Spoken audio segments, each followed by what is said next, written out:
Being poor in America is one of the hardest things to do in this country. And if you feel like you're poor, you feel like you have nothing, you will do anything to get that. Poverty produces crime. Poverty produces crime. That's just a simple fact. I'd be willing to say that it's more likely that crime causes poverty.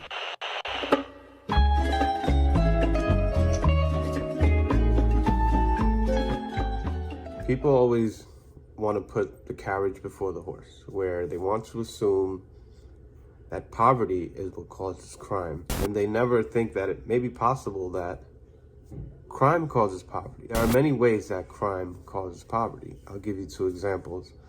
One example, on an individual level, if you have committed a crime in the past, you have that now on your record as a stain, whether it's a felony or misdemeanor, even worse in cases of felonies, where if you go to apply for a job, especially a good job, it's going to be difficult for you to land a good job. You may have to resort to working in a fast food spot because you have criminal record.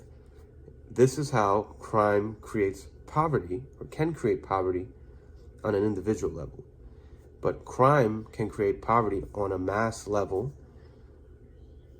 in the case where, like, you have riots that happen in certain areas in New York City, in Baltimore, and in Minnesota and Ferguson. You have these riots that took place in these cities, that now what starts to happen is that those areas where the rioting took place, the property value starts to go down. And there's more crime, the property value will start to decrease. If you live in an area where there's a lot of home invasions, car breakings, or homicides, robberies, rape, what you're going to start to see is that the value of your home is going to decrease, and so are your neighbors. So this is how crime causes poverty on a major scale. So people have it backwards out here. I would argue that, for instance, in the crime bill that I mentioned, we had monies in there for prevention, for youth activities, for schooling, after-school programs, and things like that. I think that that goes a long way in eradicating or helping to eradicate root causes of crime. However, I don't want to imply that poverty in itself is an excuse for someone committing a crime. Poverty in itself is an excuse for someone committing a crime. Okay, so it's your view that poverty causes crime? That's the fundamental cause of crime? No, I'm saying that I think poverty in many instances can contribute to crime. If somebody has grown up in a situation of poverty, and it's a hopeless situation, that some individuals, given those circumstances, will turn to crime. I don't think it's an excuse, frankly, because there are many individuals who are poor who don't commit crimes. Right, and there are many that are rich that do. Right? Well, I think there are many that are rich who do. So then it's not possible to establish a correlation between poverty and crime? No, I think that clearly if conditions are bad or poor for somebody, then chances are that there is a higher possibility that some of those people might be involved in crime. That's why you have so much crime in so many of the poorer neighborhoods. Well, was the United States poorer 50 years ago than today? I don't know. Oh, 100 years ago? The standard of living was lower, people were poor. Were they not? I think the standard of living was lower years ago. Right, so was there more crime 100 years ago or 50 years ago? Well, maybe it gets back to my point about drugs, when I said that I think that crime has increased because of the proliferation of drugs in this country. I think there's a direct correlation with the drug problem in this country and with violent crime. Okay, so even 50 years ago, we didn't have a drug problem in this country. I agree. And so I think to a large degree we had less crime. So, but the point is that even though 50 years ago we were poor, there was less crime, so it's not possible to establish a correlation between poverty and crime and claim that poverty is causing crime, because when we were poor, we didn't have more crime. Well, and there's many countries, say like Costa Rica, for example, much poorer than the United States, have lower crime rates. That's right? True. So, so that's not the fundamental cause of crime. There are also less guns in that country. We have a proliferation of guns in this country, which leads to crime, I believe leads to crime. That's why we need gun control. Well, are there more guns per inhabitant in Switzerland than in the United States, and they have lower crime rates? No, I think what I'm saying is there are many guns in this country. We have a larger amount of guns in this country per capita than any other country in the world. And I believe in Switzerland they have as many.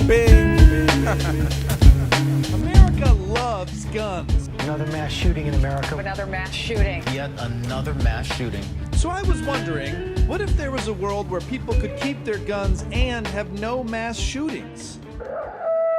Welcome to Switzerland. Turns out peaceful Switzerland is one of the most heavily armed nations in the world. And like America, they love their guns. Yet they have almost zero gun violence. How the f*** is that possible? In Switzerland they have as many. Well, I'm not aware of that. I think that and they have much lower crime rates. I think that this country has a proliferation of guns, and guns are one factor that contributes to crime. If it was just established that the amount of guns that are available is not a factor and shouldn't be correlated with gun violence because of the statistics that you see in Switzerland compared to the United States, then you have to conclude that there are other factors that are contributing even more to this violence, this gun violence that we see on a daily basis. It's a complex problem, and there are complex solutions if there are any solutions. It's not an easy problem, and there are no easy solutions. The reasons we have crime in this country are many, and there are a lot of things that converge to make crime a big problem in this country. It isn't only because there are guns, it isn't only because there are drugs, it isn't only because there's poverty. But there are reasons, parts of each of those three, and probably 30 others, that converge, and that's why we have crime in this country. We have violence glorified on the television set. We have violence glorified in the movie theaters. Well, let me ask you a question. Can you reduce crime effectively if you do not know the fundamental cause? I think different people would disagree on the fundamental causes of crime. What do you mean by that? Well, there are actually books with titles and subtitles about the origins of poverty. Well, the entire human species began in poverty. The entire human species began in poverty. You're trying to explain why some countries are poor, rather than trying to explain why other countries are more prosperous. There's no explanation needed for poverty. The species began in poverty. So what you really need to know is what are the things that enable some countries and some groups within countries to become prosperous. Geography is not even. The rivers of the world are not equally usable by human beings. I'll give you one example. The Zaire River, which starts in Central Africa and goes great distances to the ocean, it has more water than the Mississippi. But it's not as valuable as the Mississippi because it has all sorts of waterfalls, cascades, and so on. So there's only a certain distance you can go on the Zaire River. I mean, it's a more picturesque river, but to an economist, it's awful because it means that you've isolated great numbers of people. In a period of about 150 miles, there are, I forget, some huge number of cascades and waterfalls, adding up to a drop of about 1,000 feet. On the Mississippi, the riverbed goes down 4 inches per mile. Those are different rivers, right. But everything is different. The ground is different, the air is different, everything. The implicit assumption of evenness or randomness of outcomes in the absence of human interventions has been enough to turn a search for causation into a search for blame. If all the background conditions are such as would lead to equality of outcomes, right. Equality of outcomes, right. And you find great inequalities, then somebody must have messed with it. How would we expect, if in fact we recognize that the groups are different from one another, that in a world that is fair, they would all come out equally represented in every undertaking? They're not equally represented, and that fact, I'm arguing, is in and of itself insufficient to justify the conclusion that they're not somehow being fairly treated. Fair treatment doesn't imply equal outcomes in a world in which the populations in question are themselves different with respect to their culture, their practices, their norms, their traditions, their beliefs, their ideals, and so on. The fact of those different norms, traditions, beliefs, cultural orientations, and ideals will have consequences in terms of their different social outcomes. So I just think it's a mistake that people are making when they think fairness of treatment implies equality of outcomes. All I'm saying is, if you take a look at who the star players are in the National Basketball Association, you're going to find that there's some Eastern Europeans. You know, there's some really good basketball players coming out of Eastern Europe, and more power to them. And there are a lot of African Americans. We're overrepresented. There are not that many Jews, as far as I know. No offense intended there, Lex. But I mean, the NBA is not equally representative of all of the different populations in the United States. Now, we could go into the reasons why, but I'm just saying the process by which you get to be playing in the NBA is fair. If you can play, you can get on the court. All they're looking for is people who can play. I think something like that is true in many different venues.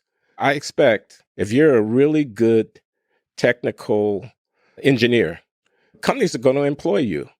And if you can make money, they're going to advance you, and you will be able to rise to the top of that profession. I expect that the people who are engaged in financial transactions, who are actually making bets on the market, by and large, are the people who are good at that activity. And if you're good at that activity in this world, in this modern world, you're going to rise to the top. I'm not saying that there are no barriers of discrimination. Of course, there are, of many different sorts.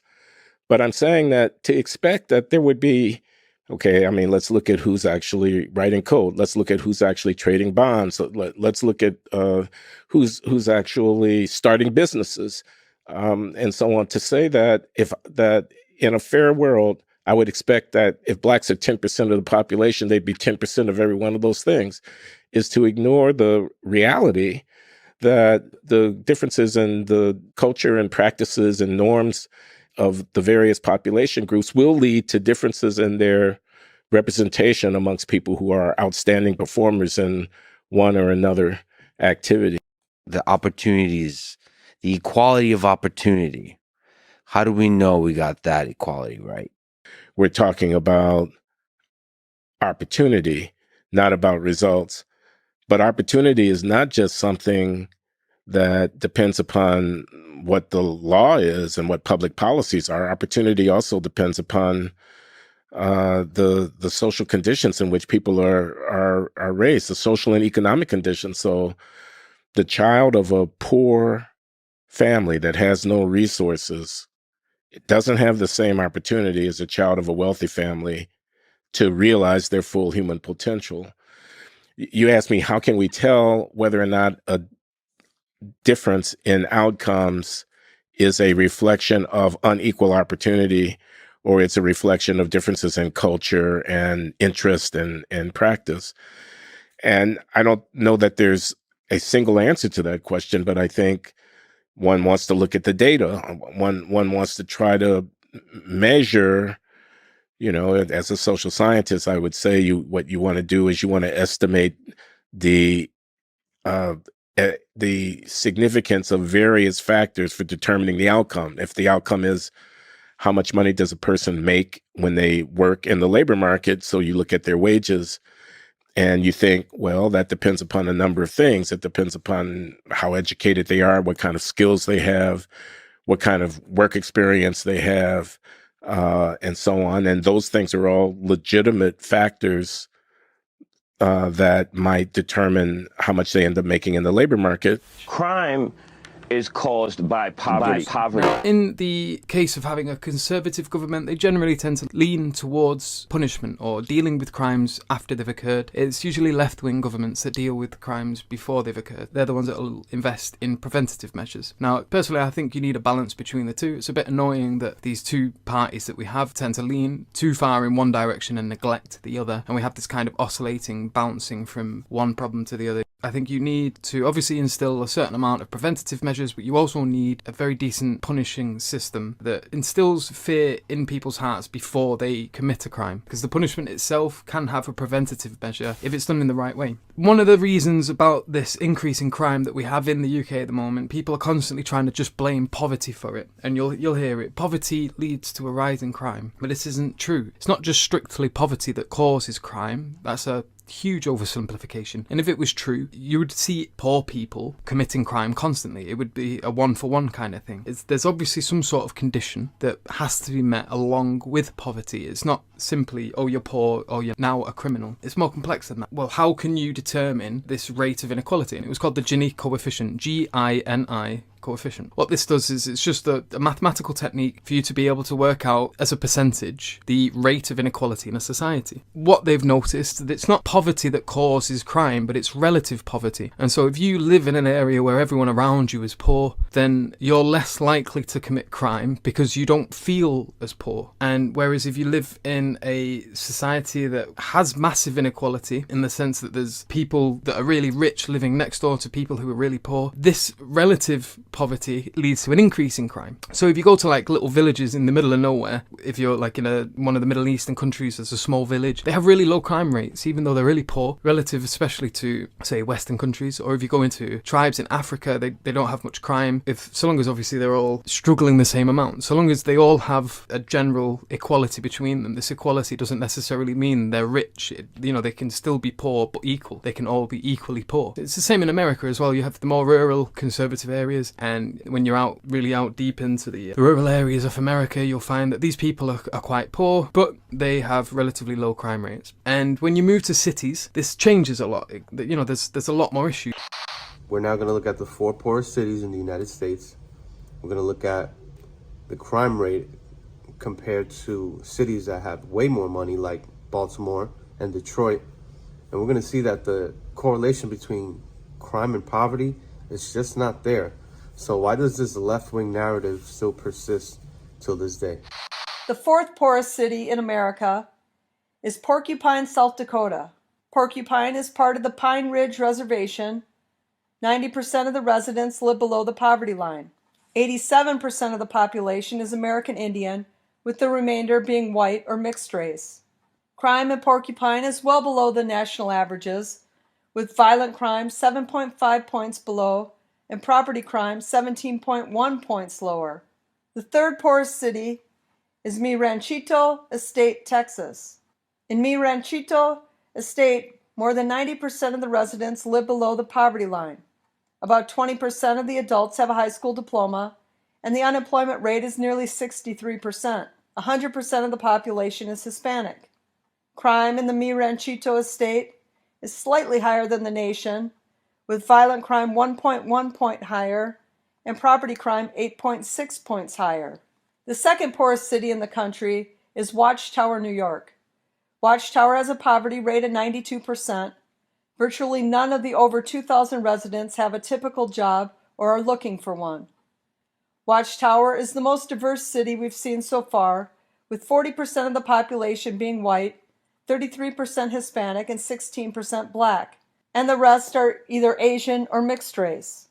Getting crime numbers on Watchtower is difficult, as it does not have FBI crime statistics, but the next closest city is Shawangunk, New York, which has a violent crime rating slightly above the U.S. average and property crime is slightly below the U.S. average. And the number 1 poorest city in America is South La Paloma, the 4th city from Texas on this list. South La Paloma has a poverty rate of 92.5%, nearly 7 times higher than the national poverty rate of 13.4%. Around 48% of the adults graduated high school, and none hold a college degree. South La Paloma is over 80% Hispanic or Latino. crime in South La Paloma is slightly higher than the national average, with violent crime 1.7 points higher and property crime 9.7 points higher. So does poverty cause crime? Cities with high crime rates, like Detroit, Michigan, have a violent crime rating of 94.3 out of 100 and property crime rating of 66.7 out of 100, considerably higher than any of these poorest cities in America. Baltimore is 77.8 on violent crime and 67.6 on property crime. You can calculate an index called the Gini coefficient. And the Gini coefficient is a number that represents how much inequality of income distribution there is in a given geographical area. So you could calculate a Gini coefficient for a street or an area in a city or a state or a country. You can do it at all those levels. And what you find is, you always hear this idea that poverty causes crime. That's a classic left-wing idea, but it's wrong. It's seriously wrong, and it's importantly wrong, and it's definitively wrong. Not only that. So there's no argument about this. It's already been established. What causes crime, especially aggressive crime, is relative poverty.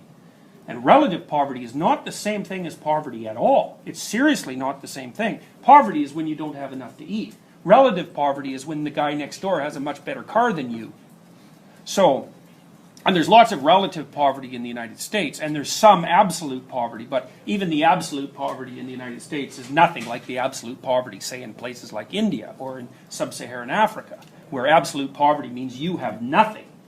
Now, what's really interesting about the Gini coefficient is that if you go to places where everyone, roughly speaking, is poor, say by national standards, I think South Dakota was often used as an example, or maybe one of the maritime provinces, like Newfoundland, where there's low average income, but it's pretty flat distribution. There's almost no crime. And if you go to places where everyone's rich, then there's almost no crime. But if you go places where there are poor people and moderately well-off people and rich people, and the distribution is really steep, then the rate of aggressive behavior among young men, and it's usually within their own ethnic group, starts to skyrocket out of control. And the reason for that seems to be that if the dominance hierarchy is too steep, then the young men have no likelihood of climbing to a dominant position while playing the standard social game. And so what they do is turn to aggression to make their mark on the world. And it works too. That's the other thing, is that, make no mistake about it, if you're looking for status in a place where status is hard to achieve, and you're the meanest, toughest guy around, then, and around a bunch of people who, like you, don't have much money, then you're going to benefit from that status. It works. Yeah. I always knew that there was something wrong with the idea that poverty caused crime. Right. It's just a stupid idea, because there's lots of societies where the material level of comfort is vanishingly low, but that are perfectly functional. Absolute level of privation is not an enticement to criminality. And as Nietzsche pointed out, even dreadful life circumstances is no inevitable inducement to criminality. What Daly really crystallized for me was the notion that it was economic inequality that was driving this behavior. Now, having said that, I've really been pulled in two directions about the ethical, what would you call it, the ethical ramifications of that discovery in two ways. One, we don't know what psychological factors mediate the relationship between inequality and homicide. Now, we do know that it mostly characterizes young men, mostly between the ages of 15 and about 26 or 27. And that it seems to have something to do with sexual competition. I buy that. But the mere fact that that's the case doesn't justify it. Like, it could be, the causal pathway could be perceived inequality, resentment and hatred among the more disagreeable and emotionally unstable subset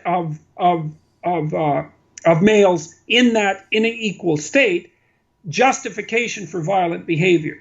Right? In which case, you can't draw a straight causal pathway from the inequality to the homicide. And that the treatment could easily be stop being miserable and jealous and go out and do something useful. And if you feel like you're poor, you feel like you have nothing, you will do anything to get that. Poverty produces crime. That's just a simple fact. So throughout Harlem, from the 1980s, where the crack epidemic hits the city, hits the country, but hits New York specifically, hits every neighborhood in their own special way, it hits Harlem, and people have to adapt to it. And through the 80s to the 90s, and even to the 2000s, and even to this day, you had to adapt to it. So I've had brothers, literally, one of my eldest brother go to prison when he was a very young man. When welfare was reformed to be limited to 5 years back in 1996, it did wonders for black child poverty because it was a major benefit to black women who had been on welfare before. For 5 years, great. But the old policy where you were on welfare and no one cared whether you got a job, that deeply harmed black communities. There were people at the time who thought that black women would wind up shivering on subway grates. That was reasonable, as it happened, and thank God they were wrong. And I'm aware of no record of any black women who've been affected by welfare reform who resent it. It hasn't been a magic bullet. It hasn't created a new middle class, but it's certainly a heck of a lot better than the way it was. However, welfare reform has largely improved the lives of women. At this point, we also need to get to men, because half of human beings are men. And that has been more difficult over the past 20 years. The war on drugs discourages black men who have been dealt a bad hand by life from getting legal work. It's as simple as that. If you've gone to a terrible school, you haven't had a great life. You live in a very isolated community. School isn't really working very well for you. You haven't had the benefit of horizons to think about where you could go. Well, what are you going to do in terms of work? I think most of us in that situation would either be tempted or would have a sibling who would be tempted to maybe do a kind of work that is done within your community by people who you know of your social class and your color, who speak the language that you do, where there's always a looming promise that you might get rich. You probably won't, but you could, and you can keep the wolf from your door. There's a factoid that's general now that drug dealers don't get rich. Sure, but you might keep the wolf from the door. It's tempting. It's there. I can honestly say that if I grew up in a black inner city community, the person that I am would probably have chosen that over going and getting some sort of grueling legal work with the idea that I had to do that for a while and build job skills. It's a perfectly natural decision. However, what creates that is the war on drugs, because the reason you can keep the wolf from the door is because drugs can be sold at a markup because they're illegal. If you couldn't sell them for that markup, then nobody could make a living selling drugs on the street, and therefore the only choice for a person would be to make the best of what is unfortunately the worst and seek legal employment. That's the way it used to be. So this is not science fiction. That's the way it used to be before the war on drugs. Many people take it as obvious that the root causes of crime are poverty or else inequality or structural racism. For one thing, the vast majority of poor people are law-abiding, right? I think it's when people kind of oversimplify this and make the simplistic claim that crime is almost entirely a function of poverty, even violent crime. I think to make that argument is to malign members of communities who are, struggling financially, because the vast majority of them are good.